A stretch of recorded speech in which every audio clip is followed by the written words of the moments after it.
अच्छा, जो scalar matrix होता है उसमें वो बेसिकली एक डायगोनल मैट्रिक्स ही होता है, और इसमें जो इसकी डायगोनल एंट्रीज होती हैं ना वो सेम होनी चाहिए। लाइक हमने जैसे पढ़ा था कि जो डायगोनल मैट्रिक्स होता है वो फर्स्ट ऑफ ऑल उसकी कंडीशन होती है कि उसकी स्केयर होना चाहिए, ठीक है। डायगोनल मैट्रिक्स हो चाहे वो स्केयर हो। दूसरी उसमें होती है जो डायगोनल एंट्रीज होती हैं वो नॉन ज़ीरो हो, ठीक है, वो नॉन ज़ीरो हो। और तीसरा उसमें होता है कि जो जो नॉन डायगोनल है,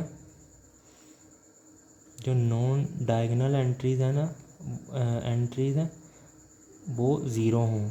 इसमें हम इसे एग्ज़ाम्पल देख लेते हैं। इसमें फॉर एग्ज़ाम्पल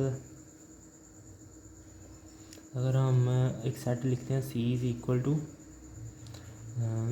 2 2 0 0। इसमें ये देखें, इसमें ये डायगोनल एंट्रीज सेम है, ठीक है। फर्स्ट ऑफ ऑल हमने चेक करना है कि वो डायगोनल है। हाँ ये डायगोनल है, ठीक है। उसमें फिर हमने जो डायगोनल एंट्रीज देख लेनी है, अगर वो सेम है तो ये एक स्केलर मैट्रिक्स है।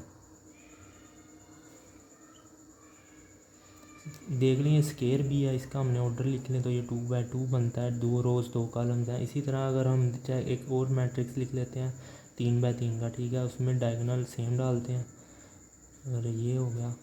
हाँ इसमें इसमें भी हम चेक ये फर्स्ट ऑफ ऑल तो ये स्केयर है, ठीक है, 3 बाय 3 है। और सेकेंडली इसमें जो इसके डायगोनल्स हैं वो नॉन ज़ीरो हैं, और जो नॉन डायगोनल्स हैं वो सारे ज़ीरो हैं, ठीक है। ये वो नॉन डायगोनल ज़ीरो।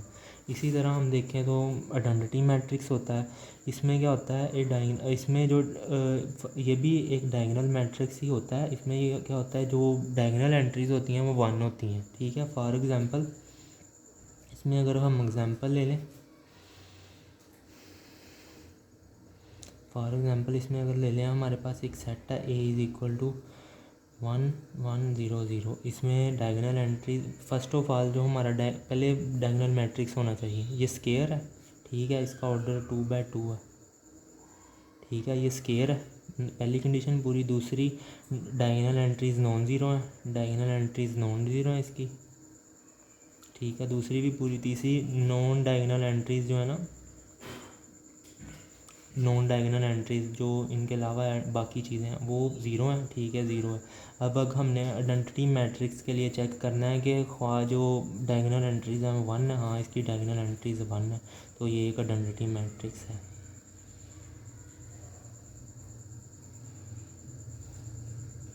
इसी तरह अगर हम बड़ी को एग्जांपल देख लें, अगर सेट एज्यूम कर लें A1 1 0 0 0 0, इसमें ये कंडीशन है कि जो डायगोनल एंट्रीज हैं वो 1 ही होनी चाहिए, 1 होनी चाहिए, ठीक है। ये डायगोनल एंट्रीज 1 है। हाँ अगर इसके अलावा अगर इधर 1 नहीं होता तो ये, अगर इधर 2 होता, इधर 3 होता तो ये डायगोनल मैट्रिक्स था, लेकिन ये आइडेंटिटी मैट्रिक्स नहीं था।